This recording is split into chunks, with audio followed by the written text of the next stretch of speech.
Welcome to this episode of the Harpreet Singh show.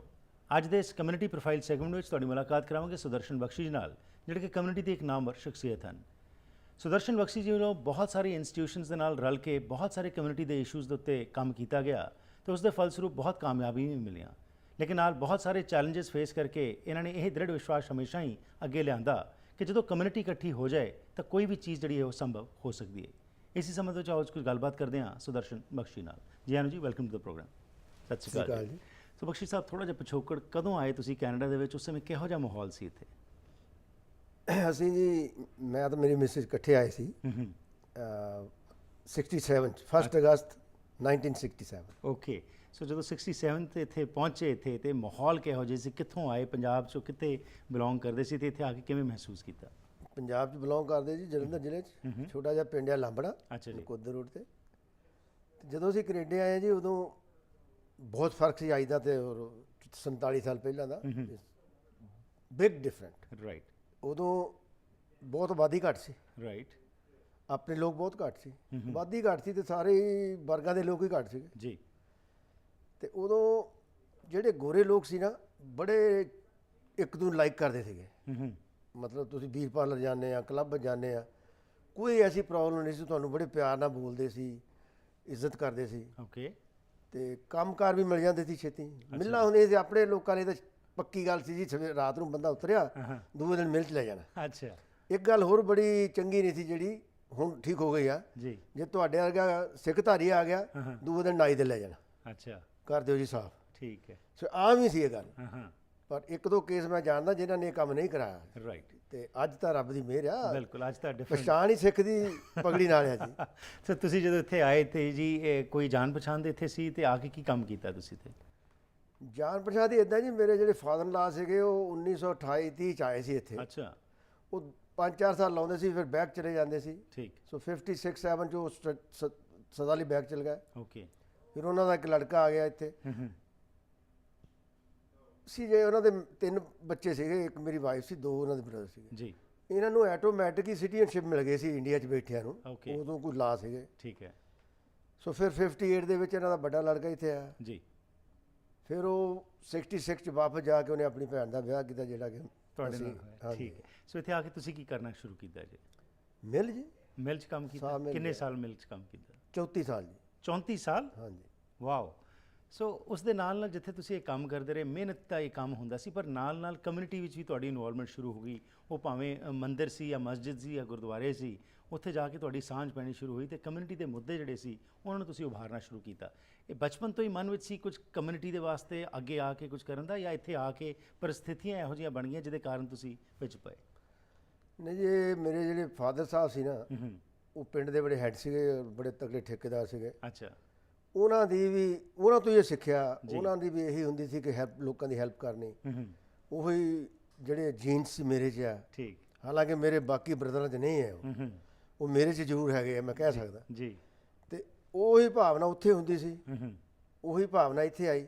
Right. ਲੇਕਿਨ ਕੁਝ ਸਾਲ ਜਦੋਂ ਸਾਨੂੰ ਕੈਨੇਡਾ 'ਚ ਆਇਆ ਨੂੰ ਹੋ ਗਿਆ ਤਾਂ ਟਾਈਮ ਨਹੀਂ ਮਿਲਿਆ ਲੋਕਾਂ ਨਾਲ ਵਿਚਰਨ ਦਾ, ਸੇਵਾ ਕਰਨ ਦਾ ਜੀ, ਕਿਉਂਕਿ ਸੈਟਿੰਗ ਕਰਨਾ ਸੀ। ਪਹਿਲੀ ਗੱਲ ਤਾਂ ਕੋਈ ਵੀ ਆਉਂਦਾ, ਜਿੱਦਾਂ ਪਹਿਲਾਂ ਆਉਂਦਾ, ਉਹਨੂੰ ਆਪਣੇ ਮੰਗਾਉਣ ਦੀ ਹੁੰਦੀ ਹੈ। ਬਿਲਕੁਲ, ਕਿ ਮੰਗਾਈਏ। ਫਿਰ ਜਦੋਂ ਮੰਗਾਉਣ ਤੋਂ ਵਿਹਲਾ ਹੁੰਦਾ, ਫਿਰ ਕਿਤੇ ਹੋਸ਼ ਆਉਂਦੀ ਆ ਕਿ ਕੋਈ ਅਸਲੀ ਪ੍ਰੋਫੈਸ਼ਨਲ ਜਿਹੜਾ ਸੀ ਦਿਮਾਗ ਦੇ ਵਿੱਚ ਉਹ ਕਰੀਏ। ਤਾਂ ਤੁਸੀਂ ਫਿਰ ਉਸ ਦੇ ਨਾਲ ਨਾਲ ਆਪਣੇ ਆਪ ਨੂੰ ਸਟੈਬਲਿਸ਼ ਕੀਤਾ, ਆਪਣੇ ਪਰਿਵਾਰ ਨੂੰ ਸਟੈਬਲਿਸ਼ ਕੀਤਾ। ਤੁਹਾਡੇ ਬੱਚੇ ਬੜੇ ਨਾਮਵਰ, ਰੇਨੂ ਬਖਸ਼ੀ ਵੀ ਬੜੀ ਇੱਕ ਫੇਮਸ ਜਰਨਲਿਸਟ ਬਣੀ। ਉਸ ਤੋਂ ਇਲਾਵਾ ਵੀ ਬਾਕੀ ਬੱਚੇ ਜਿਹੜੇ ਹੈਗੇ ਨੇ ਉਹ ਵੀ ਕਾਮਯਾਬ ਹੋਏ। ਸੋ ਤੁਸੀਂ ਇੱਕ ਸੰਸਥਾ ਕਾਇਮ ਕੀਤੀ, ਜਨਤਾ ਸੇਵਕ ਸੁਸਾਇਟੀ, ਜਿਸ ਵਿੱਚ ਕਿ ਮਕਸਦ ਸੀ ਕਿ ਕਮਿਊਨਿਟੀ ਦੇ ਵਿੱਚ ਉਹ ਜਿਹੜੇ ਚੰਗੇ ਲੋਕ ਨੇ ਜਾਂ ਜਿਹਨੂੰ ਲੋੜ ਹੈਗੀ ਉਹਨਾਂ ਦੀ ਮਦਦ ਕੀਤੀ ਜਾ। ਇਹ ਕਿਸ ਸੰਨ ਵਿੱਚ ਤੁਸੀਂ ਬਣਾਈ ਸੀ? ਇਹ ਜੀ ਇੱਕ ਪੇਪਰ ਮੈਂ ਪੜ੍ਹਿਆ ਸੀ ਇੱਕ ਵਾਰੀ, ਜਦੋਂ ਨਾ ਇੰਡੀਆ ਜਾਂਦੇ ਕੋਈ ਸਮਾਨ ਪੇਪਰਾਂ 'ਚ ਲਪੇਟ ਕੇ ਆ ਜਾਂਦਾ ਜੀ। ਉਹ ਪੇਪਰ ਸੀ ਹਿੰਦੀ ਦਾ, ਹੋਰ ਤਾਂ ਮੈਨੂੰ ਕੁਛ ਆਉਂਦਾ ਨਹੀਂ, ਪੰਜਾਬੀ ਪੜ੍ਹਨੀ ਆਉਂਦੀ ਹੈ ਤਾਂ ਹਿੰਦੀ ਮਾੜੀ ਮਾੜੀ ਆਉਂਦੀ ਹੈ। ਓਕੇ। ਉਹਦੇ 'ਚ ਮੈਂ ਪੜ੍ਹਿਆ ਕਿ 500 ਲੜਕੀ ਦੀ ਸ਼ਾਦੀ ਕਰ ਦਿੱਤੀ, ਪੰਜਾਬ 'ਚ ਨਹੀਂ ਸੀ ਉਹ, ਤੇ 500 ਰੁਪਈਏ ਨਾਲ ਜਾਨੀ 500 ਲੜਕੀ ਦੀ ਸ਼ਾਦੀ ਹੋ ਗਈ। ਤੇ ਮੈਂ ਸੋਚਿਆ ਇਹ ਤਾਂ ਬੜਾ ਸੌਖਾ ਕੰਮ ਹੈ। 500 ਰੁਪਏ ਨਾਲ ਲੜਕੀ ਦੀ ਸ਼ਾਦੀ ਹੋ ਜਾਂਦੀ ਆ। ਰਾਈਟ। ਉਹ ਮੇਰੇ ਮਿੱਤਰ ਸੀ ਮਿਲ ਦੇ ਵਿੱਚ ਕੰਮ ਕਰਦੇ ਅਸੀਂ, ਇੱਕ ਤਾਂ ਰਤਨ ਸਿੰਘ ਗਿਰਨ ਅੱਛਾ ਜਿਹੜੇ ਕਿ ਕਾਲੀ ਸਿੰਘ ਸਿੱਖ ਸਟੱਡੀ ਦੇ ਮੁੱਖ ਸੇਵਾਦਾਰ ਆ ਸਟਿਲ ਜੀ। ਇੱਕ ਰਣਧੀਰ ਸਿੰਘ ਗਿੱਲ, ਇਹ ਵੀ ਬੜੇ ਮੇਰੇ ਕਲੋਜ਼ ਸੀਗੇ। ਅਸੀਂ ਲੰਚ 'ਚ ਬਹਿਣਾ ਤਾਂ ਮੈਂ ਉਹਨਾਂ ਨਾਲ ਗੱਲ ਕੀਤੀ ਅੱਛਾ ਜੀ। ਤੇ ਉਹਨਾਂ ਨੇ ਬੜਾ ਇਹਨੂੰ ਸਲਾਹਿਆ। ਇੱਕ ਫਿਰ ਮੇਰੇ ਮਿੱਤਰ ਸੀ ਬਹਾਦਰ ਸਿੰਘ ਢਿੱਲੋਂ, ਹੈਗੇ ਜੀ ਮਿੱਤਰ ਹੈ ਜੀ। ਅਸੀਂ ਫਿਰ ਸਲਾਹ ਕਰਕੇ ਕੋਈ ਸੰਸਥਾ ਬਣਾਈ ਜਾਵੇ ਜਿਹਦੇ ਨਾਲ ਅਸੀਂ ਇੰਡੀਆ ਐਂਡ ਕੈਨੇਡਾ ਦੇ ਵਿੱਚ ਨੀਡੀ ਲੋਕਾਂ ਦੀ ਸੇਵਾ ਕਰ ਸਕੀਏ। ਠੀਕ ਹੈ। ਉੱਥੋਂ ਫਿਰ ਇਹ ਜਿਹੜਾ ਨਾਂ ਸੋਚਣ ਲੱਗ ਪਏ। ਇੱਕ ਦਿਨ ਬੈਠੇ ਤੇ ਰਤਨ ਸਿੰਘ ਜੀ ਗਿਰਨ ਉਹਨਾਂ ਨੇ ਨਾਂ ਸੁਝਾਇਆ ਕਿ ਜਨਤਾ ਸੇਵਕ ਸੁਸਾਇਟੀ ਨਾਂ ਰੱਖੀਏ। ਠੀਕ ਹੈ। ਇਹ ਜੀ 88 ਦੀ ਗੱਲ ਆ। ਓਕੇ। ਤੇ 88 ਦੇ ਵਿੱਚ ਅਸੀਂ ਇਹਨੂੰ ਰਜਿਸਟਰ ਮਤਲਬ ਖੜੀ ਕੀਤਾ ਜਨਤਾ ਸੇਵਕ ਸੁਸਾਇਟੀ। ਠੀਕ। ਤੇ ਅੱਜ ਤੱਕ ਹੋਰ ਬਹੁਤ ਕੁਝ ਕੰਮ ਕਰ ਚੁੱਕੇ, ਜਿੱਥੇ ਉਹ ਬੱਚਿਆਂ ਦੇ ਤੁਸੀਂ ਕਿਹਾ ਵਿਆਹਾਂ ਦੀ ਗੱਲ ਕੀਤੀ, ਆਨੰਦ ਕਾਰਜ ਕਰਾਏ ਗਏ। ਉਸ ਤੋਂ ਇਲਾਵਾ ਹਸਪਤਾਲਾਂ ਦੇ ਵਿੱਚ ਵੀ ਮਦਦ ਪਹੁੰਚਾਉਣ ਦੀ ਗੱਲ ਕੀਤੀ ਗਈ। ਇੱਥੇ ਵੀ ਜਦੋਂ ਕੋਈ ਕਲੈਮਿਟੀ ਆਈ ਜਾਂ ਕੋਈ ਮੁਸ਼ਕਿਲ ਆਈ ਤਾਂ ਉੱਥੇ ਵੀ ਤੁਸੀਂ ਅੱਗੇ ਆਏ। ਇਹਦੇ ਵਿੱਚ ਜਨਤਾ ਦੇ ਵਿੱਚ ਅੱਜ ਬਹੁਤ ਸਾਰੀਆਂ ਇੰਸਟੀਟਿਊਸ਼ਨਸ ਖੁੱਲੀਆਂ ਪਈਆਂ ਨੇ, ਪਰ ਲੋਕ ਸਾਡੇ ਬੜੇ ਦਾਨੀ ਵੀ ਹੈਗੇ ਨੇ, ਪਰ ਕਈ ਵਾਰੀ ਵਿਸ਼ਵਾਸ ਜਿਹੜਾ ਲੋਕਾਂ ਦਾ ਉੱਠ ਜਾਂਦਾ ਹੈ ਜਦੋਂ ਕਿ ਸੰਸਥਾਵਾਂ ਬਣ ਜਾਂਦੀਆਂ ਨੇ, ਸਰਕਾਰੀ ਗ੍ਰਾਂਟਸ ਵਗੈਰਾ ਲੈ ਲੈਂਦੀ। ਤੁਸੀਂ ਵੀ ਕਦੀ ਸੋਚਿਆ ਕਿ ਕੋਈ ਗ੍ਰਾਂਟ ਲਈ ਜੇ? ਨਹੀਂ। ਓਕੇ। ਸਾਨੂੰ ਲੋਕਾਂ ਦੀ ਗ੍ਰਾਂਟ ਆ, ਖਾਸ ਕਰਕੇ ਪੰਜਾਬੀਆਂ ਦੀ ਗ੍ਰਾਂਟ ਹੀ ਆ ਜੀ, ਜਿਹੜੀ ਕਿ ਚਲਾ ਰਹੀ ਹੈ। ਜੇ ਹੁਣ ਮੈਂ ਇੱਕ ਅਸਲੀਅਤ ਜਿਹੜੀ ਆ ਜੀ, ਫਰਜ਼ ਕਰ ਲਓ ਅਸੀਂ 26 ਸਾਲ ਦੇ ਵਿੱਚ $1 ਮਿਲੀਅਨ ਦਾ ਡੋਨੇਟ ਕੀਤਾ ਜਾਂ ਹੈਲਪ ਕੀਤੀ ਹੈ ਜੀ। $1 ਮਿਲੀਅਨ 10 ਲੱਖ ਹੋ ਗਿਆ। ਉਹਦੇ ਵਿੱਚੋਂ 9,80,000 ਜਿਹੜਾ ਡਾਲਰ ਹੈ ਨਾ, ਉਹ ਤੁਹਾਡੇ ਵਰਗੇ ਸਿੱਖਾਂ ਪੰਜਾਬੀਆਂ ਦਾ ਆ। ਠੀਕ ਹੈ ਜੀ। ਇਹਦੇ 'ਚ ਮੈਨੂੰ ਕਹਿਣ ਦੀ ਕੋਈ ਝਿਜਕ ਨਹੀਂ ਹੈ। ਠੀਕ ਹੈ। ਔਰ ਅਸੀਂ ਇਹ ਦੇਖਿਆ, ਹਾਲਾਂਕਿ ਜਿਹੜੀ ਅਸੀਂ ਵੀ ਬਿਲੋਂਗ ਕਰਦੇ ਆ ਪੰਜਾਬ ਨਾਲ ਜੀ, ਇਹ ਠੀਕ ਹੈ ਕਿ ਆਈ ਬੋਰਨ ਇਨ ਹਿੰਦੂ ਫੈਮਿਲੀ, ਪਰ ਇੱਕ ਤੁਹਾਨੂੰ ਸ਼ਾਇਦ ਨਹੀਂ ਪਤਾ ਹੋਣਾ, ਸਾਡਾ ਪਿੰਡ ਆ ਛੋਟਾ ਜਿਹਾ ਜੀ ਜੀ, ਉਹ ਪਿੰਡ ਹੈਗਾ ਸਿਰਫ ਉੱਥੇ ਹਿੰਦੂ ਸੀਗੇ ਜਾਂ ਹਰੀਜਨ ਸੀਗੇ। ਠੀਕ ਹੈ। ਕੋਈ ਸਿੱਖ ਉੱਥੇ ਦਾ ਬਸ਼ਿੰਦਾ ਨਹੀਂ ਸੀ। ਰਾਈਟ। ਪਰ ਸਾਡੇ ਪਿੰਡ ਇੱਕ ਗੁਰਦੁਆਰਾ ਬਹੁਤ ਵੱਡਾ, ਉਹਨੂੰ ਸਾਡੀ ਬਜ਼ੁਰਗ ਮੈਨੇਜਮੈਂਟ ਚਲਾਉਂਦੀ ਸੀ। ਠੀਕ। 84 ਦੇ ਹੈਪਨ ਤੋਂ ਬਾਅਦ ਹੁਣ 3 ਫੈਮਲੀਆਂ ਲਾਂਬੜੇ ਦੀਆਂ ਸਿੱਖ ਬਸ਼ਿੰਦੇ ਬਣੀਆਂ, ਕਿਸੇ ਵਜ੍ਹਾ ਨਾਲ ਉਹ ਲਾਂਬੜੇ ਮੂਵ ਹੋ ਗਏ। ਸੋ ਉੱਥੋਂ ਹੀ ਅਸੀਂ ਇਹਨਾਂ ਦੇ ਉਹ ਸਿੱਖ ਧਰਮ ਜਾਂ ਸਿੱਖੀ ਦੇ ਵਿੱਚ ਜਾਂ ਪੰਜਾਬੀ ਦੇ ਵਿੱਚ ਖੁੱਬੇ ਪਏ ਆ, ਉਹ ਸਾਨੂੰ ਪਤਾ ਨਹੀਂ ਬਾਕੀ ਕੀ ਹੁੰਦਾ। ਰਾਈਟ। ਸੋ ਇਹਦੇ ਵਿੱਚ ਇਹ ਜਿਹੜੀ ਤੁਸੀਂ ਗੱਲ ਕੀਤੀ, ਇੱਕ ਸਮਾਂ ਜਦੋਂ ਤੁਸੀਂ ਆਏ ਥੇ ਇੱਕ ਬਹੁਤ ਨੇੜਤਾ ਸੀ, ਹਿੰਦੂ ਸਿੱਖ ਦੀ ਕੋਈ ਗੱਲ ਨਹੀਂ ਸੀ। ਮੁਸਲਮਾਨ ਗੁਰਦੁਆਰਿਆਂ ਜਾ ਕੇ ਤੁਸੀਂ ਸਾਰਿਆਂ ਨੇ ਕਮਿਊਨਿਟੀ ਦੇ ਮੁੱਦਿਆਂ ਨੂੰ ਅੱਗੇ ਲਿਆਂਦਾ, ਲੇਕਿਨ ਸਮੇਂ ਦੇ ਤਬਦੀਲ ਹੋਣ ਦੇ ਨਾਲ ਖਾਸ ਤੌਰ 'ਤੇ 84 ਤੋਂ ਬਾਅਦ ਇੱਕ ਤਰੇੜ ਪਾਉਣ ਦੀ ਕੋਸ਼ਿਸ਼ ਕੀਤੀ ਗਈ, ਲੇਕਿਨ ਫਿਰ ਵੀ ਕਾਮਯਾਬੀ ਤਾਂ ਨਹੀਂ ਮਿਲੀ। ਲੇਕਿਨ ਕੀ ਉਸ ਦਾ ਅਸਰ ਜਿਹੜਾ ਸੀ ਇੱਥੇ ਜਿਹੜੇ ਲੋਕ ਵਸਦੇ ਸੀ, ਕਿ ਉਹਨਾਂ ਦੇ ਮਨਾਂ 'ਚ ਕੋਈ ਅਮਿਟ ਛਾਪ ਰਹੀ? ਇਸ ਬਾਰੇ ਗੱਲ ਕਰਨੀ ਸੀ ਛੋਟੀ ਜਿਹੀ ਬ੍ਰੇਕ ਤੋਂ ਬਾਅਦ। ਘਰ ਇੱਕ ਐਸੀ ਥਾਂ ਹੁੰਦੀ ਹੈ ਜਿੱਥੇ ਹਰ ਕੋਈ ਆਪਣੀ ਨਿੱਜੀ ਜ਼ਿੰਦਗੀ ਦੇ ਸੁਨਹਿਰੀ ਪਲ ਯਾਦ ਰੱਖਦਾ ਹੈ। ਉਹ ਜਗ੍ਹਾ ਜਿੱਥੇ ਉਹ ਰਹਿੰਦਾ ਹੈ ਤੇ ਪਿਆਰ ਭਰਿਆ ਜੀਵਨ ਬਤੀਤ ਕਰਦਾ ਹੈ। ਇਹ ਗੱਲਾਂ ਤਾਂ ਹੀ ਪੂਰੀਆਂ ਹੁੰਦੀਆਂ ਨੇ ਜਦ ਕਿਸੇ ਜਗ੍ਹਾ ਨੂੰ ਸਜੇ ਹੋਏ ਘਰ 'ਚ ਬਦਲਿਆ ਜਾਵੇ। ਨਵੇਂ ਘਰਾਂ ਨੂੰ ਫਰੇਮਿੰਗ ਤੋਂ ਲੈ ਕੇ ਫਿਨਿਸ਼ਿੰਗ ਤੱਕ, ਡ੍ਰੇਪਰੀ, ਪੇਂਟਿੰਗਸ ਤੋਂ ਲੈ ਕੇ ਡੈਕੋਰੇਸ਼ਨ ਐਕਸੈਸਰੀਜ਼ ਤੱਕ, ਤੁਸੀਂ SK ਹੋਮ ਡਿਜ਼ਾਈਨਸ ਦੀਆਂ ਪ੍ਰੋਫੈਸ਼ਨਲ ਸਰਵਿਸਿਜ਼ ਲੈ ਕੇ ਆਪਣੇ ਸੁਪਨਿਆਂ ਦੇ ਘਰ ਨੂੰ ਹਕੀਕਤ 'ਚ ਬਦਲ ਸਕਦੇ ਹੋ। ਕੰਟੈਕਟ ਕਰੋ ਸੰਦੀਪ ਕੌਰ 6048259295।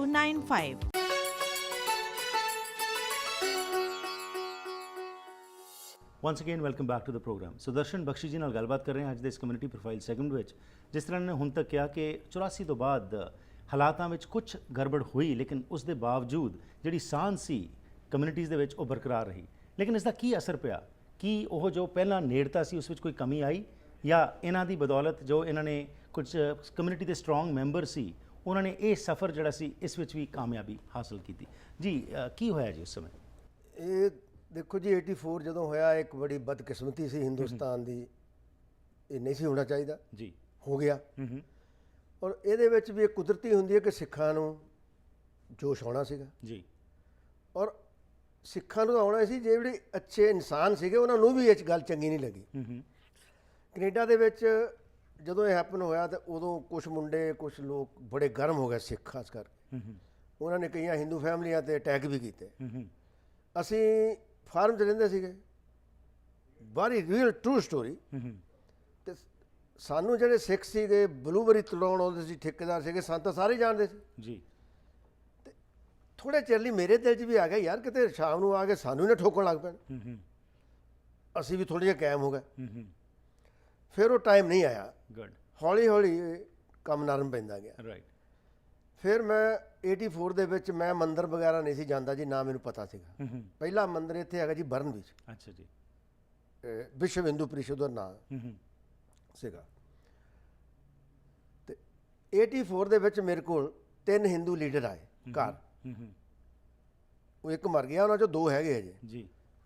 ਇੱਕ ਤਾਂ ਬਹੁਤ ਚੰਗਾ, ਇੱਕ ਨੇ ਕੰਮ ਬੜਾ ਲਿਆ ਉਸ ਨਾਂ ਤੇ ਤੇ ਮੈਂ ਹੀ ਹਿੰਦੂ ਹਾਂ। ਅੱਛਾ। ਬੜਾ ਯੂਜ਼ ਕੀਤਾ ਮੈਨੂੰ ਉਹਨਾਂ ਨੇ, ਸਾਡੀ ਪਾਰਟੀ। ਅੱਛਾ ਸੋ ਇਹ ਮੈਨੂੰ ਘਰ ਆ ਕੇ ਲੈ ਗਿਆ ਜੀ, ਆ ਮੰਦਿਰ ਆਇਆ ਕਰੀਏ ਜੀ।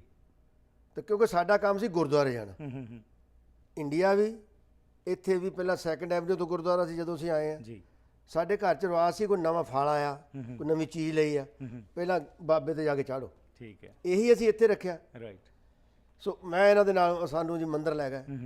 ਚਲੋ ਮੰਦਿਰ ਦੀ ਸੇਵਾ ਮਿਲੀ, ਉਹ ਵੀ ਇੱਕ ਜਨਤਾ ਦੀ ਸੇਵਾ ਸੀ ਜੀ। ਤੇ ਉੱਥੇ ਹਾਲਾਤ ਬੜੇ ਉੱਦਾਂ ਦੇ ਸੀਗੇ। ਲੋਕਾਂ ਨੂੰ ਇਕੱਠੇ ਕੀਤਾ, ਮੰਦਿਰ ਨੂੰ ਲੋਕਾਂ ਨੇ ਸਵਾਰਿਆ, ਲੋਕਾਂ ਨੂੰ ਡੋਨੇਸ਼ਨਾਂ ਦਿੱਤੀਆਂ। ਫਿਰ ਜਿਹੜੀ ਸਿੱਖ ਹਿੰਦੂ ਦੀ ਕੜਤਨ ਸੀ ਨਾ, ਸਾਡੇ ਖਾਸ ਕਰਕੇ ਸਿੱਖ ਭਾਈ ਥੋੜ੍ਹੇ ਜਿਹੇ ਸੀ, ਕਾਫੀ ਗਰਮ ਸੀ। ਨਿਊਜ਼ਪੇਪਰਾਂ 'ਚ ਗਲਤ ਲਿਖੀ ਜਾਣਾ ਜੀ। ਉੱਦਾਂ ਨਾਅਰੇ ਲਾਈ ਜਾਣੇ। ਉਹਦੇ ਨਾਲ ਨੁਕਸਾਨ ਹਿੰਦੂਆਂ ਦਾ ਘੱਟ ਹੁੰਦਾ ਸੀ, ਸਿੱਖਾਂ ਦਾ ਜ਼ਿਆਦਾ ਹੁੰਦਾ ਸੀ, ਕਿਉਂਕਿ ਇਹਨਾਂ ਦੇ ਵੀਜ਼ੇ ਰੁਕ ਜਾਂਦੇ ਸੀਗੇ। ਗੌਰਮੈਂਟ ਜਿਹੜੀ ਸੀ ਇਹਨਾਂ ਦੇ ਅੰਗੇਜ ਚੱਲਦੀ ਸੀਗੀ। ਰਾਈਟ। ਔਰ ਕਈ ਲੋਕ ਮੇਰੇ ਨਾਲ ਸੰਪਰਕ ਕਰਦੇ ਸੀ ਕਿ ਖਰੇ ਹਿੰਦੂ ਦਾ ਇਹ ਮੰਦਿਰ ਦਾ ਹੈਗਾ ਸੇਵਾਦਾਰ, ਤੇ ਸ਼ਾਇਦ ਇਹਦੀ ਚੱਲਦੀ ਹੋਵੇ। ਤੇ ਮੈਨੂੰ ਬੜੀ ਤਕਲੀਫ ਹੋਣੀ ਵੀ ਇਹਨਾਂ ਬੰਦਿਆਂ ਨੇ ਕੀਤਾ ਕਰਾਇਆ ਕੁਛ ਨਹੀਂ, ਇਹਨਾਂ ਨੂੰ ਕਿਉਂ ਰੋਕਿਆ ਆ। ਠੀਕ। ਬਜ਼ੁਰਗਾਂ ਨੂੰ ਨਹੀਂ ਦੇਖ ਸਕਦੇ, ਬਿਮਾਰ ਹੋਏ ਆ। ਸੋ ਮੇਰੇ ਦਿਮਾਗ 'ਚ ਇੱਕ ਵਾਰੀ ਗੱਲ ਆਈ ਜੀ ਕਿ ਕਿਉਂ ਨਾ ਅਖੰਡ ਪਾਠ ਇੱਕ ਸੀਰੀ ਚਲਾਈ ਜਾਵੇ। ਅਸੀਂ ਜੀ ਪਹਿਲਾ ਅਖੰਡ ਪਾਠ ਖੋਲ੍ਹਿਆ ਸਰੀ ਗੁਰਦੁਆਰੇ, ਆਈ ਥਿੰਕ 92 ਔਰ 94। ਓਕੇ। ਪਿਆਰਾ ਸਿੰਘ ਨੱਥ ਸੀਗਾ ਪ੍ਰਧਾਨ। ਅੱਛਾ ਜੀ।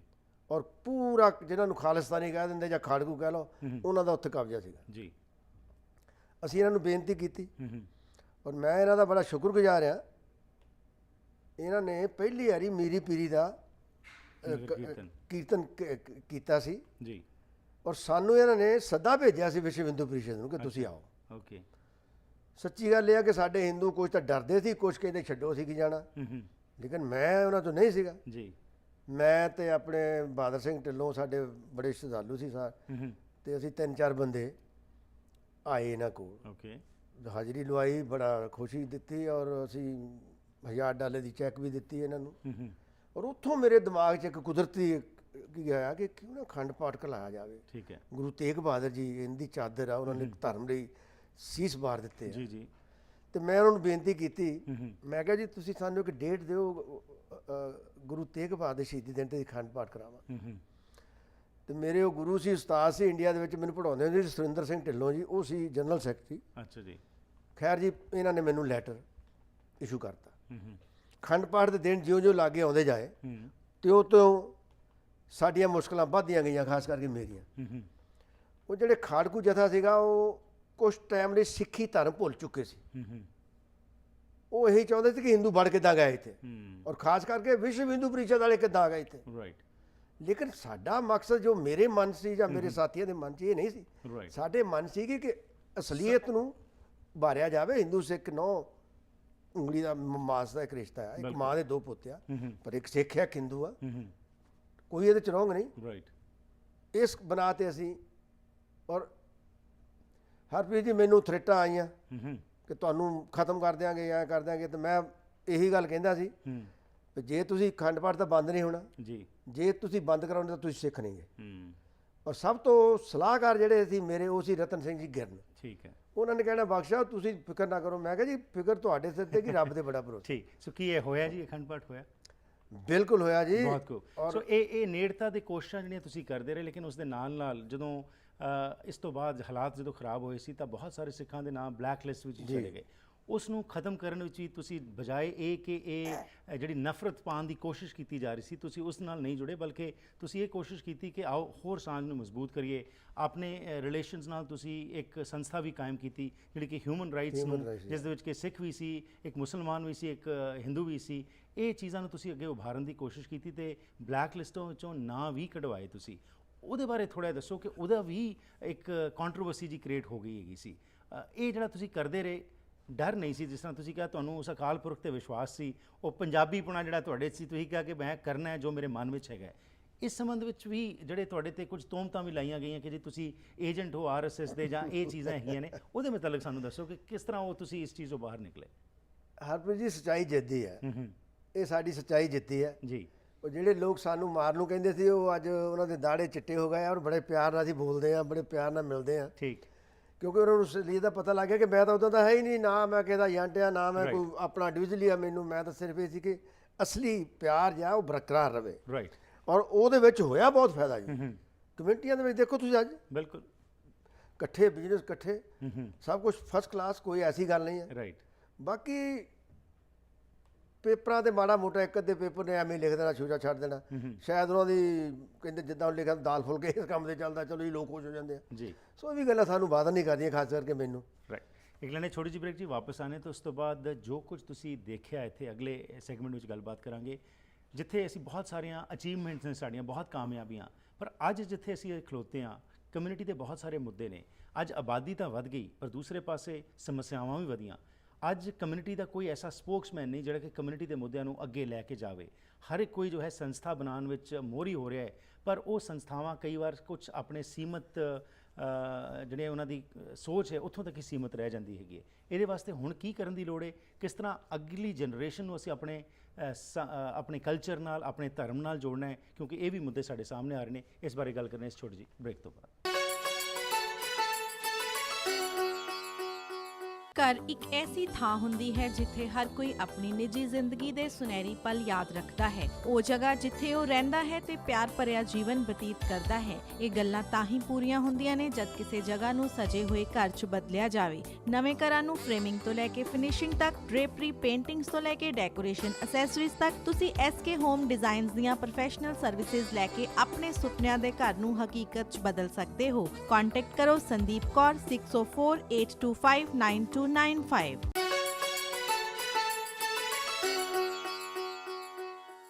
ਸਵਾਗਤ ਕਰਦੇ ਹਾਂ ਜੀ ਇੱਕ ਵਾਰ ਫਿਰ ਆਪ ਸਭ ਦਾ ਅੱਜ ਦੇ ਇਸ ਪ੍ਰੋਗਰਾਮ ਦੇ ਵਿੱਚ। ਮੇਰੇ ਨਾਲ ਸਾਥ ਦੇ ਰਹੇ ਨੇ ਸੁਦਰਸ਼ਨ ਬਖਸ਼ੀ ਜੀ, ਜਿਹੜੇ ਕਿ ਕਮਿਊਨਿਟੀ ਦੇ ਇੱਕ ਨਾਮਵਰ ਸ਼ਖਸੀਅਤ ਹਨ। ਜਦੋਂ ਤੋਂ ਇੱਥੇ ਆਏ ਕੀ ਕੁਝ ਹੋਇਆ, ਕਿਸ ਤਰੀਕੇ ਨਾਲ ਬਹੁਤ ਸਾਰੀਆਂ ਪਰਿਸਥਿਤੀਆਂ ਐਸੀਆਂ ਕਾਇਮ ਹੋਈਆਂ ਜਿਸ ਵਿੱਚੋਂ ਇਹ ਬਾਹਰ ਨਿਕਲ ਕੇ ਆਏ, ਤੇ ਹਿੰਦੂ ਸਿੱਖ ਏਕਤਾ ਦਾ ਨਾਰਾ ਲੈ ਕੇ ਇਹ ਕਿਵੇਂ ਕਾਮਯਾਬ ਹੋਏ, ਆਓ ਇਸੇ ਸੰਬੰਧ ਵਿੱਚ ਹੋਰ ਗੱਲਬਾਤ ਕਰਦੇ ਹਾਂ। ਸੋ ਅੱਜ ਜਿੱਥੇ ਅਸੀਂ ਖਲੋਤੇ ਹਾਂ ਜੀ, ਹਾਲਾਤ ਬਦਲਦੇ ਪਏ ਹੈਗੇ ਨੇ, ਆਬਾਦੀ ਆਈ ਜਾ ਰਹੀ ਹੈ, ਪ੍ਰੋਬਲਮਸ ਵਧੀਆਂ ਜਾ ਰਹੀਆਂ, ਇੱਕ ਏਕਤਾ, ਇੱਕ ਸਾਂਝ ਜਿਹੜੀ ਪਹਿਲਾਂ ਹੁੰਦੀ ਸੀ ਅੱਜ ਉਹ ਨਹੀਂ ਨਜ਼ਰ ਆ ਰਹੀ ਹੈਗੀ। ਚਿੰਤਤ ਹੋ ਤੁਸੀਂ ਇਸ ਤੋਂ? ਹਰਪ੍ਰੀਤ ਜੀ, ਸਾਂਝ ਤਾਂ ਕਦੇ ਵੀ ਨਜ਼ਰ ਨਹੀਂ ਆਈ ਜੇ ਤੁਸੀਂ ਪਿੱਛਾ ਵੀ ਦੇਖ ਲਓ ਤਾਂ। ਲੇਕਿਨ ਇੱਕ ਗੱਲ ਪੱਕੀ ਆ, ਜਿਹੜੀ ਸਿੱਖ ਕੌਮ ਆ ਉਹ ਇੱਕ ਜਿੱਦਾਂ ਸਾਡੇ ਗੁਰੂ ਸੀ, ਉਹ ਵੀ ਜਿਹੜੇ ਕੁਰਬਾਨੀਆਂ ਕਰ ਗਏ, ਉਹ ਵੀ ਇੱਕ ਰੋਲ ਮਾਡਲ ਠੀਕ ਛੱਡ ਗਏ। ਰਾਈਟ। ਉਦੋਂ ਬਾਅਦ ਜੇ ਤੁਸੀਂ ਹੁਣ, ਮੈਂ ਕਿਸੇ ਧਰਮ ਨੂੰ ਨਹੀਂ ਕਹਿ ਰਿਹਾ, ਮੈਂ ਇਸ ਲਈ ਉਹ ਕਰ ਰਿਹਾ ਜੋ ਹੋ ਰਿਹਾ ਸਾਡੀ ਕਮਿਊਨਿਟੀ 'ਚ, ਪੰਜਾਬੀ ਸਿੱਖ ਜਾਂ ਕੈਨੇਡਾ ਦੇ ਵਿੱਚ ਜੋ ਸਾਡਾ। ਇਸ ਕੌਮ ਨੂੰ ਕੋਈ ਗੁਰੂਆਂ ਦੀ ਗੁੜਤੀ ਆ।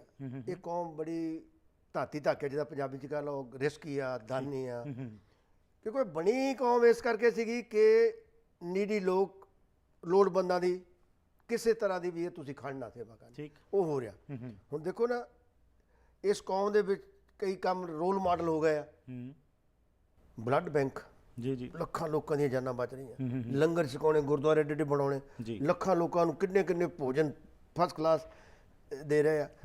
ਬਾਕੀ ਰਹੀ ਏਕਤਾ ਦੀ ਗੱਲ, ਪਿੱਛੇ ਚਲੋ ਜਰਾ ਥੋੜਾ 64-5 ਚ ਪੰਜਾਬੀ ਸੂਬਾ, ਸੂਬੀ ਜੀ ਬਣਾ ਕੇ ਸਿੱਖਾਂ ਨੇ ਛੋਟੀ ਕਰ ਲਈ। ਠੀਕ। ਕਾਹਤੇ? ਲੀਡਰ ਨੇ ਇਹਨਾਂ ਦੇ ਪਾਟ ਗਏ। ਰਾਈਟ। ਗੌਰਮੈਂਟ ਨੂੰ ਮੌਕਾ ਮਿਲ ਜਾਂਦਾ ਕਿ ਕਿਹਨਾਂ ਗੱਲ ਕਰੀਏ। ਠੀਕ। ਇਹ ਵੀ ਲੀਡਰ, ਉਹ ਵੀ ਲੀਡਰ, ਆ ਵੀ ਲੀਡਰ, ਉਹ ਵੀ ਲੀਡਰ। ਉਹੀ ਹਾਲ ਕੈਨੇਡਾ 'ਚ, ਕਾਮਾ ਘਾਟਾ ਮਾਰੂ ਲੈ ਲਓ ਜੀ। ਮੈਂ ਇਹਨਾਂ ਨੂੰ ਸਲਾਹ ਦਿੱਤੀ ਸੀ 15 ਸਾਲ ਪਹਿਲਾਂ ਕਿ ਇਹਦੇ ਵਿੱਚ ਹਿੰਦੂ ਸਿੱਖ ਭਰਤੀ ਕਰੋ, ਮੁਸਲਮਾਨ। ਪਾਕਿਸਤਾਨ ਨਹੀਂ ਸੀ ਉਦੋਂ ਬਣਿਆ। ਤਿੰਨੇ ਕੌਮਾਂ ਇਕੱਠੀਆਂ ਹੋਣਗੀਆਂ। ਅੱਜ ਬੰਗਲਾਦੇਸ਼ ਵੀ ਬਣ ਗਿਆ, ਪਾਕਿਸਤਾਨ ਬਣ ਗਿਆ, ਹਿੰਦੁਸਤਾਨ ਹੈਗਾ। ਰਾਈਟ। ਲੇਕਿਨ ਉਦੋਂ ਇਕੱਲਾ ਹਿੰਦੁਸਤਾਨ ਸੀ। ਜਦੋਂ ਤਿੰਨ ਕੌਮਾਂ ਇਕੱਠੀਆਂ ਗੌਰਮੈਂਟ ਨਾਲ ਫਾਈਟ ਕਰਨਗੀਆਂ ਤਾਂ ਗੌਰਮੈਂਟ ਮੰਨੇਗੀ। ਠੀਕ। ਔਰ ਉਹਦੇ ਵਿੱਚ ਵੀ ਸਵਾਲ ਇਹ ਸੀ ਕਿ ਯੂਨਿਟੀ ਫਸਟ। ਹੁਣ ਚਾਈਨਾ ਵਾਲਿਆਂ ਤੋਂ ਮਾਫੀ ਮੰਗਣੀ ਨਾ ਪਾਰਲੀਮੈਂਟ 'ਚ, ਹਿੰਦੁਸਤਾਨੀਆਂ ਤੋਂ, ਸਿੱਖਾਂ ਤੋਂ ਕਿਉਂ ਨਹੀਂ ਮੰਗੀ?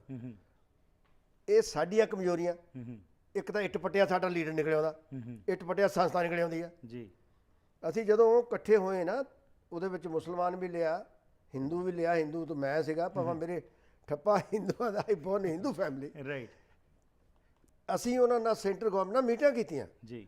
ਔਰ ਇਹ ਆਲ ਰੋਸ ਗੁਰਦੁਆਰੇ ਦੇ ਅੰਡਰ, ਰਾਈਟ ਜਿਹੜਾ ਕਿ ਸਭ ਤੋਂ ਪੁਰਾਣੀ ਰਾਈਟ ਸੰਸਥਾ, ਇਹ ਖੜੇ ਹੋਏ ਸਰੀ ਦੇ ਵਿੱਚ ਇੱਕ ਹੋਰ ਹਿੰਦੂ ਮੁਸਲਮਾਨ ਰਾਲਿਆਂ ਵਿੱਚ, ਦੋ ਹੋ ਗਈਆਂ। Right. ਗਾਂ ਇੱਕ ਹੋਰ ਤਾਏ ਚਾਚੇ ਆਦੇ ਸਾਡੇ ਬੁੜੇ ਮਰ ਗਏ, ਸਾਡੇ ਫਲਾਣੇ ਮਰ, ਸਾਡੇ ਵੀ ਬਜ਼ੁਰਗ ਹੀ ਸੀ ਉਹ। ਰਾਈਟ ਸੋ ਇਸ ਕਰਕੇ ਏਕਤਾ ਜਿਹੜੀ ਉਹ ਪਹਿਲਾਂ ਵੀ ਨਹੀਂ ਸੀ ਤੇ ਅੱਜ ਵੀ ਨਹੀਂ ਨਜ਼ਰ ਅੱਜ ਵੀ ਨਹੀਂ ਗਈ। ਪਰ ਅੱਜ ਇੱਕ ਹੋਰ ਜਿਹੜੀ ਸਮੱਸਿਆ ਬਖਸ਼ੀ ਸਾਹਿਬ ਜਿਹੜੀ ਤੁਸੀਂ ਵੀ ਦੇਖ ਰਹੇ ਹੋ ਕਿ ਨੌਜਵਾਨ ਪੀੜ੍ਹੀ ਉਹ ਸਾਡੇ ਤੋਂ ਦੂਰ ਹੁੰਦੀ ਜਾ ਰਹੀ ਹੈ, ਉਹਦੇ ਮਤਲਬ ਕੀ ਤੁਸੀਂ ਕੰਸਰਨਡ ਹੋ? ਬਹੁਤ ਚੰਗਾ ਸਵਾਲ ਤੁਸੀਂ ਕਿਹਾ। ਮੈਂ 4 ਸਾਲ ਤੋਂ ਡੈਲਟਾ ਸਰੀ 'ਚ ਰਹਿ ਰਿਹਾ। ਪਹਿਲਾਂ ਮੈਨੂੰ ਸਾਰੀ ਉਮਰ ਸ਼ਹਿਰ ਦੇ ਵਿੱਚ ਘੁੰਮਣ ਦਾ ਮੌਕਾ ਨਹੀਂ ਮਿਲਿਆ ਜੀ, ਕਿਉਂਕਿ ਮੈਂ ਜ਼ਿਆਦਾ ਟਾਈਮ ਜਿਹੜਾ ਫਾਰਮ 'ਚ ਹੀ ਰਿਹਾ। ਜੀ, ਜਦੋਂ ਮੈਂ ਇੱਥੇ ਵਾਕ ਵਗੈਰਾ ਕੀਤਾ, ਮੈਂ ਬੜਾ ਦੁਖੀ ਹੁੰਨਾ ਕਿ ਬੱਚਿਆਂ ਨੂੰ ਅਕਲ ਹੀ ਕੋਈ ਨਹੀਂ। ਨੋ ਮੈਟਰ ਗੋਰੇ ਕਾਲੇ ਬਲੈਕ, ਆਮ ਨਾਟ ਕਲਰ ਵਾ, ਜੀ, ਬੱਚੇ ਕੈਨੇਡੀਅਨ ਜਿਨ੍ਹਾਂ ਦੇ ਵਿੱਚ ਸਾਰੇ ਆ ਜਾਂਦੇ, ਜੀ, ਅਕਲ ਹੀ ਹੈ ਨਹੀਂ। ਤੁਰਨ ਦੀ ਨਹੀਂ ਅਕਲ, ਜੰਕ ਸਿੱਟ ਦਾ ਅਕਲ, ਬੋਲਣ ਦੀ ਨਹੀਂ ਅਕਲ, ਕੱਪੜੇ ਪਾਉਣ ਦੀ ਨਹੀਂ ਅਕਲ। ਸੋ ਜਿਹੜੀ ਨਵੀਂ ਜਨਰੇਸ਼ਨ ਪਰੇ ਕਿਉਂ ਹੁੰਦੀ ਆ? ਅਸੀਂ ਉਹਨੂੰ ਟਾਈਮ ਹੀ ਨਹੀਂ ਦਿੰਦੇ। ਅਸੀਂ ਤਾਂ ਡਾਲਰਾਂ ਵਾਂਗ ਨੱਠੇ ਜਾਂਦੇ ਆ। ਕਿਤੇ ਟਾਈਮ ਤੁਸੀਂ ਦਿਓਗੇ ਨਾ, ਮੈਂ ਆਪ ਬੀਤੀ ਪਹਿਲਾਂ ਦੱਸਦਾ ਹੁੰਦਾ, ਜੱਗ ਬੀਤੀ ਬਾਅਦ ਦੱਸਦਾ ਹੁੰਦਾ। ਠੀਕ, ਇਹ ਨਹੀਂ ਕਿ ਆਪਣੀਆਂ ਗੱਲਾਂ ਕੱਛ 'ਚ ਤੇ ਦੂਜਿਆਂ ਦੀਆਂ ਹੱਥ 'ਚ। ਸੋ ਇਸ ਕਰਕੇ ਇਹ ਸਾਡੇ ਕਮਜ਼ੋਰੀ ਆ ਪੇਰੈਂਟਸ ਦੀ। So I blame to the parents right, totally. ਬੱਚੇ ਨੂੰ 2 ਸਾਲ ਤੋਂ ਟ੍ਰੇਨਿੰਗ ਦੇਣੀ ਸ਼ੁਰੂ ਹੋਵੇ ਘਰ 'ਚ। Right, start from the clean up, start from the don't waste, right, start from the respect the people. 5 ਸਾਲ ਨੂੰ ਬੱਚੇ ਨੇ 5 ਸਾਲ ਦਾ ਹੋ ਕੇ ਸਕੂਲ ਜਾਂਦਾ, ਜੀ, ਅੱਧਾ ਤਾਂ ਵਿਗੜਿਆ ਹੁੰਦਾ ਘਰੇ। ਇੱਥੇ ਲਾਇਆ ਟੀਚਰ ਨੇ, ਥਪੇੜ ਨਹੀਂ ਮਾਰਨੀ, ਦਬਕਾ ਨਹੀਂ ਮਾਰਨਾ। ਸੋ ਇਸ ਕਰਕੇ ਬੱਚੇ ਦਾ ਹੁਣ ਤੁਸੀਂ ਦੇਖੋਗੇ, ਦੇਖਿਆ ਹੋਣਾ, ਰਾਈਟ, 3-3 4-4 ਸਾਲ ਦੇ ਸਾਡੇ ਸਿੱਖ ਬੱਚੇ ਇੱਥੋਂ ਮਰਾਈ ਫਿਰਦੇ ਹੁਣੇ ਮਾਂ ਪਿਓ ਉਹ ਬੁੱਧੂ ਜਿਹਾ। ਮੈਂ ਕਰਦਾ ਹੁੰਦਾ ਯਾਰ, ਹੁਣੇ ਹੀ ਤੂੰ ਇਦਾਂ ਕਰ ਦਿੱਤੀ ਤੇ ਕੱਲ ਨੂੰ ਉਹ ਜੀ ਹਟਦੇ ਨਿਆਣੇ ਇੱਕ ਦੂਜੇ ਨੂੰ ਦੇਖ ਕੇ। That's not a question I sir. Right, you have to set up a system in your own home. Say the age. ਬਿਲਕੁਲ। ਜੇ 4 ਸਾਲ ਦਾ ਬੱਚਾ ਤੁਹਾਡੇ ਕਹਿਣੇ 'ਚ ਨਹੀਂ, ਫਿਰ ਤੁਸੀਂ ਫਿਰ ਕਿੱਥੇ ਜਾਣ? ਗਾਹਾਂ ਕੀ ਕਰੋਗੇ? ਅੱਜ ਡਰੱਗਸ ਦੀ ਸਮੱਸਿਆ ਬਹੁਤ ਵੱਡੀ ਹੋ ਗਈ। ਅੱਜ ਹਰ ਇੱਕ ਕੋਈ ਅਮੀਰ ਬਣਨ ਦਾ, ਜਿਹੜਾ ਤੁਸੀਂ ਡਾਲਰਸ ਦੀ ਰੇਸ ਕਹੀ, ਇਹਦੇ ਬਾਰੇ ਵੀ ਤੁਸੀਂ ਚਿੰਤਤ ਹੋ? ਜਦੋਂ ਤੁਸੀਂ ਤਾਂ ਆਏ ਇੱਥੇ ਮਿਹਨਤਾਂ ਕਰਕੇ ਮਿਲਾਂ ਦੇ ਵਿੱਚ ਤੁਸੀਂ ਅੱਜ ਇਸਟੈਬਲਿਸ਼ ਹੋਏ, ਪਰ ਅੱਜ ਮੈਂ ਇੱਥੇ ਨਵਾਂ ਆਉਣਾ, ਮੈਂ ਚਾਹੁੰਦਾ ਮੈਂ ਅੱਜ ਉਸ ਮੁਕਾਮ ਤੱਕ ਪਹੁੰਚ ਜਾ। ਇਮੀਗ੍ਰੈਂਟਸ ਜਿਹੜੇ ਨਵੇਂ ਆ ਰਹੇ ਨੇ, ਉਹਨਾਂ ਦੇ ਆਪਣੇ ਚੈਲੰਜਸ ਨੇ, ਨੌਕਰੀਆਂ ਨਹੀਂ ਮਿਲ ਰਹੀਆਂ, ਇਸਟੈਬਲਿਸ਼ ਨਹੀਂ ਹੋ ਰਹੇ, ਕਲਚਰ ਦੀ ਇੱਕ ਸ਼ੌਕ ਹੈਗਾ। ਸੋ ਇਹ ਜਿਹੜੀਆਂ ਸਾਰੀਆਂ ਪ੍ਰੋਬਲਮਸ ਨੇ, ਇਹਨਾਂ ਨੂੰ ਵੀ ਤੁਸੀਂ ਅੱਗੇ ਲਿਆਉਣ ਦੀ ਕੋਸ਼ਿਸ਼ ਕੀਤੀ। ਕਲਪਨਾ ਚਾਵਲਾ ਫਾਊਂਡੇਸ਼ਨ ਤੁਸੀਂ ਬਣਾਈ ਕਿ ਇੱਕ ਰੋਲ ਮਾਡਲ ਸਾਡੇ ਬੱਚਿਆਂ ਵਾਸਤੇ, ਜਿਸ ਐਸਟਰੋਨੌਟ ਨੇ ਜੋ ਕੁਝ ਕੀਤਾ, ਬੱਚੇ ਉਸ ਤੋਂ ਪ੍ਰੇਰਿਤ ਹੋਣ। ਤੁਸੀਂ ਬੱਚਿਆਂ ਨੂੰ ਸਕੂਲਸ ਵਿੱਚ ਇਨਾਮ ਵੰਡੇ, ਉਹਨਾਂ ਨੂੰ ਨਾਲ ਜੋੜਿਆ ਕਿ ਇੱਕ ਰੋਲ ਮਾਡਲ ਸਾਡੀ। ਅੱਜ ਉਹ ਰੋਲ ਮਾਡਲ ਨਜ਼ਰ ਨਹੀਂ ਆ ਰਹੇ, ਉਹਦੇ ਵਾਸਤੇ ਕੀ ਮੈਸੇਜ ਦੇਣਾ ਚਾਹੁੰਦੇ ਹੋ? ਰੋਲ ਮਾਡਲ ਨਜ਼ਰ ਤਾਂ ਆ ਰਹੇ ਆ ਜੀ, ਪਰ ਥੋੜੇ ਆ। ਜਿੰਨੇ ਸਾਡੀ ਆਬਾਦੀ ਜਾਂ ਆਉਣੇ ਚਾਹੀਦੇ ਉਹ ਨਹੀਂ ਆ। ਦੇਖੋ ਨਾ, ਸਾਡੇ ਭਲਵਾਨ ਆ ਮੁੰਡੇ, ਸਾਡੇ ਹਾਕੀ ਆ, ਸਾਡੇ ਹਰ ਖਿੱਤੇ 'ਚ ਮੁੰਡੇ, ਯੰਗ ਬੱਚੇ, ਕੁੜੀਆਂ, ਮੁੰਡੇ ਬੜੇ ਹੈਗੇ ਆ, ਪਰ ਉਹਨੇ ਨਹੀਂ ਜਿੰਨੇ ਆਉਣੇ ਚਾਹੀਦੇ ਆ। ਸੋ ਕੀ ਇਹਦੇ 'ਚ ਮੀਡੀਆ ਆਪਣਾ ਸਹੀ ਰੋਲ ਨਿਭਾ ਰਿਹਾ? ਮੀਡੀਆ ਬਹੁਤ ਚੰਗਾ ਕੰਮ ਕਰ ਰਿਹਾ ਜੀ। ਹੁਣ ਦੇਖੋ ਨਾ, ਇੱਕ ਕੁੜੀ ਮੁੰਡੇ ਦੀ ਲੋਹੜੀ ਸ਼ੁਰੂ ਕੀਤੀ ਸੀ 11 ਸਾਲ ਪਹਿਲਾਂ। ਜੀ, ਜੀ, ਤੁਸੀਂ ਕੀਤੀ ਸੀ। ਔਰ ਉਹਦਾ ਅਸਰ ਇੰਡੀਆ ਤੱਕ ਗਿਆ, ਠੀਕ, ਵੈਸਟਰਨ ਕੰਟਰੀਆਂ 'ਚ ਗਿਆ, ਔਰ ਹਰ ਥਾਂ ਹੀ ਫੈਲਦਾ ਜਾਂਦਾ। ਰਾਈਟ, ਲੋਕ ਉਹ ਤੋਂ ਜਾਗਰਤ ਹੋ ਰਹੇ ਆ। ਔਰ ਮੇਰਾ ਖਿਆਲ ਹੈ 11 ਸਾਲਾਂ ਦੇ ਵਿੱਚ ਹਜ਼ਾਰਾਂ ਨੇ ਤਾਂ ਸੈਂਕੜਿਆਂ ਕੰਨਿਆਂ ਦੇਵੀਆਂ ਦੀਆਂ ਜਾਨਾਂ ਬਚ ਗਈਆਂ। ਰਾਈਟ, ਔਰ ਸਟਿਲ ਇਹਨੂੰ ਅਵੇਅਰਨੈਸ ਕਰਨ ਦੀ ਬੜੀ ਜ਼ਰੂਰਤ ਹੈ ਜੀ। ਇਨੀਸ਼ੀਏਟਿਵ ਲੈਣ ਦੀ ਲੋੜ ਹੈ ਤੁਹਾਡਾ, ਇਹ ਕਹਿਣਾ। ਬੜੀ ਜ਼ਰੂਰਤ ਹੈ। ਕਿਸ ਚੀਜ਼ ਤੋਂ ਪ੍ਰੇਰਿਤ ਹੁੰਦੇ ਹੋ ਤੁਸੀਂ? ਮੈਂ ਪ੍ਰੇਰਿਤ ਹੁੰਦਾ ਜੀ, ਕੋਈ ਅੱਛਾ ਕੰਮ ਕਰਦਾ, ਆਪਣੇ ਲਈ ਤਾਂ ਸੋਚਣਾ ਹੀ ਸੋਚਣਾ, ਕੰਟਰੀ ਲਈ ਸੋਚਦਾ, ਦੋਆਂ ਲਈ ਸੋਚਦਾ ਜੀ, ਉਹ ਮੈਨੂੰ ਬਹੁਤ ਚੰਗੇ ਲੱਗਦੇ ਆ। ਨਾਲ ਹੀ ਮੈਂ ਇਹ ਦੱਸ ਦੇਣਾ ਕਿ ਮੈਨੂੰ ਭੈੜੇ ਕੌਣ ਲੱਗਦੇ ਆ। ਜੀ, ਹਾਲਾਂਕਿ ਭੈੜੇ ਇਨਸਾਨੀਅਤ ਦਾ ਤਾਂ ਨਹੀਂ ਕੋਈ ਚਾਹੀਦਾ। ਜੀ, ਆਸਾਨ ਫਰਾਮੋਸ਼ ਮੈਨੂੰ ਬਹੁਤ ਭੈੜੇ ਲੱਗਦੇ ਆ। ਉਹਦੇ ਉਲਟ ਉਹ ਕੀ ਕਰਦੇ ਆ, ਇੱਕ ਤਾਂ ਆਸਾਨ ਕੀਤਾ ਹੁੰਦਾ ਅਗਲੇ ਨੇ, ਜੀ, ਉਹ ਤਾਂ ਆਸਾਨ ਫਰਾਮੋਸ਼ ਬਣੇ ਗਏ, ਦੂਜਾ ਉਲਟਾ ਉਹਨੂੰ ਹੋਰ ਗਿਲਟੀ ਬਣਾਉਂਦੇ ਆ। ਠੀਕ ਹੈ, ਇਹ ਗਿਲਟੀ ਆ। ਉਹਨੇ ਸਿਰਫ ਇਹ ਗਲਤੀ ਕੀਤੀ ਹੁੰਦੀ ਆ ਕਿ ਉਹਨਾਂ ਦੀ ਹੈਲਪ ਕੀਤੀ ਹੁੰਦੀ ਆ, ਉਹਨਾਂ ਨੂੰ ਕੈਨੇਡਾ ਮੰਗਾਇਆ ਹੁੰਦਾ, ਆਪਣੇ ਨਿਆਣਿਆਂ ਦੇ ਪੇਟ ਕੱਟ ਕੇ ਉਹਨਾਂ ਨੂੰ ਖਿਲਾਇਆ ਹੁੰਦਾ, ਦੁਖੀ ਹੋ ਕੇ ਆਪਣੀ ਆਦਮੀ ਤੀਵੀਂ ਦਾ ਫਨ ਛੱਡ ਕੇ ਉਹਨਾਂ ਨੂੰ ਦਿੱਤਾ ਹੁੰਦਾ। ਉਹ ਆਸਾਨ ਫਰਾਮੋਸ਼, ਉਹ ਮੈਨੂੰ ਚੰਗੇ ਨਹੀਂ ਲੱਗਦੇ। ਰਾਈਟ। ਅਖੀਰ ਵਿੱਚ ਕੀ ਮੈਸੇਜ ਦੇਣਾ ਚਾਹੋਗੇ ਤੁਸੀਂ ਆਪਣੀ ਕਮਿਊਨਿਟੀ ਨੂੰ ਕਿ ਜੋ ਤੁਸੀਂ ਦੇਖਿਆ ਆਪਣੇ ਐਕਸਪੀਰੀਅੰਸ ਵਿੱਚੋਂ ਤੇ ਜਿੱਥੇ ਅੱਜ ਖਲੋਤੇ ਆ, ਜੇਕਰ ਅਸੀਂ ਕਾਮਯਾਬ ਐਜ਼ ਅ ਕਮਿਊਨਿਟੀ ਹੋਣਾ ਹੈ, ਕਿੱਥੇ ਕੀ ਕਰਨ ਦੀ ਲੋੜ ਹੈ? ਕਾਮਯਾਬੀ ਸਾਨੂੰ ਬੜੀ ਮਿਲ ਰਹੀ ਹੈ, ਐਸੀ ਗੱਲ ਨਹੀਂ ਹੈ, ਲੇਕਿਨ ਥੋੜੀ ਘੱਟ ਮਿਲ ਰਹੀ ਹੈ। ਜੇ ਅਸੀਂ ਪੂਰੇ ਸੀਰੀਅਸ ਹੋ ਕੇ ਜਾਈਏ, ਜੀ, MP MLA ਇੰਜੀਨੀਅਰ ਡਾਕਟਰ ਜੱਜ ਪੁਲਿਸ ਸਾਰਾ ਕੁਝ ਸਾਡੇ ਕੋਲ, ਬਿਜ਼ਨਸ ਆ, ਸਾਰਾ ਕੁਝ ਹੈ ਜੀ। ਉਹਦੇ ਵਿੱਚ ਸਾਨੂੰ ਸਭ ਤੋਂ ਪਹਿਲਾਂ ਆਪਣੇ ਬੱਚਿਆਂ ਵੱਲ ਖਿਆਲ ਦੇਣਾ ਚਾਹੀਦਾ, ਠੀਕ ਹੈ, ਜਿਨ੍ਹਾਂ ਨੇ ਕਿ ਇਹ ਕੰਟਰੀ ਬਣਾਉਣੀ ਆ, ਠੀਕ ਜਿਨ੍ਹਾਂ ਨੇ ਕਿ ਸਾਡਾ ਘਰ ਬਣਾਉਣਾ। ਹੂੰ ਹੂੰ ਬੱਚੇ ਅਗਰ 80% ਚੰਗੇ ਬਣ ਗਏ ਹੂੰ ਤੇ ਕੰਟਰੀ ਕੀ ਸਾਰਾ ਕੁਝ ਚੰਗਾ ਹੋ ਜਾਊਗਾ। ਠੀਕ ਦੂਜੀ ਗੱਲ ਇਹ ਆ, ਸਾਂਝੇ ਕੰਮ ਦੇ ਵਿੱਚ ਏਕਤਾ ਚਾਹੀਦੀ ਆ। ਹੂੰ ਹੂੰ ਜੇ ਸਾਂਝਾ ਕੰਮ ਹੈ ਨਾ, ਜੀ ਆਪੋਜੀਸ਼ਨ ਕਰੋ ਜ਼ਰੂਰ ਅਗਰ ਗਲਤ ਕੰਮ ਹੈ। ਠੀਕ ਇਹ ਨਹੀਂ ਕਿ ਚੰਗੇ ਕੰਮ 'ਚ ਵੀ ਸਾਂਝੇ ਕੰਮ ਦੀਆਂ ਲੱਤਾਂ ਖਿੱਚੋ ਤੁਸੀਂ। ਹੂੰ ਹੂੰ ਇਹ ਦੋ ਕੁ ਚੀਜ਼ਾਂ ਮਾੜੀਆਂ, ਫਿਰ ਵੀ ਰਲਾ ਮਿਲਾ ਕੇ ਜਿੱਦਾਂ ਕਹਿੰਦੇ ਨਾ, ਹੂੰ ਹੂੰ ਹੁਣ ਜੇ 100 ਦੇ ਵਿੱਚੋਂ 80 ਨੰਬਰ ਮਿਲ ਜਾਣ ਤਾਂ ਕਹਿੰਦੇ ਫੱਦ ਵੀ ਆ ਗਏ। ਠੀਕ ਫਿਰ ਵੀ ਸਾਡੇ ਕੋਲ 100 ਚੋਂ 80 ਨੰਬਰ ਹੈ, ਠੀਕ ਹੈ ਪਰ ਜੇ 90-95 ਬਣ ਜਾਣ ਨਾ ਹੂੰ ਹੂੰ ਤਾਂ ਹੋਰ ਵੀ ਬਹੁਤ ਫਾਇਦਾ ਹੋ ਜਾਏ। ਬਿਲਕੁਲ ਤੁਹਾਡਾ ਬਹੁਤ ਬਹੁਤ ਧੰਨਵਾਦ ਜੀ। ਸ਼ੁਭ ਕਾਮਨਾਵਾਂ ਕਿ ਜਿਸ ਨੇਕ ਇਰਾਦੇ ਨਾਲ ਤੁਸੀਂ ਕਮਿਊਨਿਟੀ ਨੂੰ ਜੋ ਸਰਵਿਸ ਦਿੱਤੀ ਹੈਗੀ ਹੈ, ਹੋਰ ਵੀ ਬਹੁਤ ਸਾਰੇ ਪ੍ਰੋਗਰਾਮਸ ਤੁਸੀਂ ਅੱਗੇ ਲੈ ਕੇ ਆ ਰਹੇ ਹੋ। ਕਾਮਯਾਬੀਆਂ ਮਿਲਣ ਤੇ ਅਸੀਂ ਸਾਰੇ ਰਲ ਮਿਲ ਕੇ ਆਪਣੀ ਕਮਿਊਨਿਟੀਜ਼ ਦਾ ਨਾਮ ਜਿਹੜਾ ਰੌਸ਼ਨ ਕਰ ਸਕੀਏ ਤੇ ਇਸ ਦੇਸ਼ ਨੂੰ ਹੋਰ ਬਿਹਤਰ ਬਣਾ ਸਕੀਏ। ਤੁਹਾਡਾ ਬਹੁਤ ਬਹੁਤ ਧੰਨਵਾਦ। ਤੁਹਾਡਾ ਥੈਂਕ ਯੂ ਮੀਡੀਆ ਦਾ, ਔਰ ਜ਼ਿਆਦਾ ਥੈਂਕਸ ਜਿਹੜਾ ਟੋਟਲੀ ਥੈਂਕਸ ਆ ਉਹ ਜਨਤਾ ਨੂੰ ਜਾਂਦਾ, ਜਿਹੜੇ ਕਿ ਸਾਨੂੰ ਮੂਹਰੇ ਤੋਰਦੇ ਆ, ਥੈਂਕ ਯੂ। ਇਤਬਾਰ ਕਰਦੇ ਆ। ਸਤਿ ਸ੍ਰੀ ਅਕਾਲ।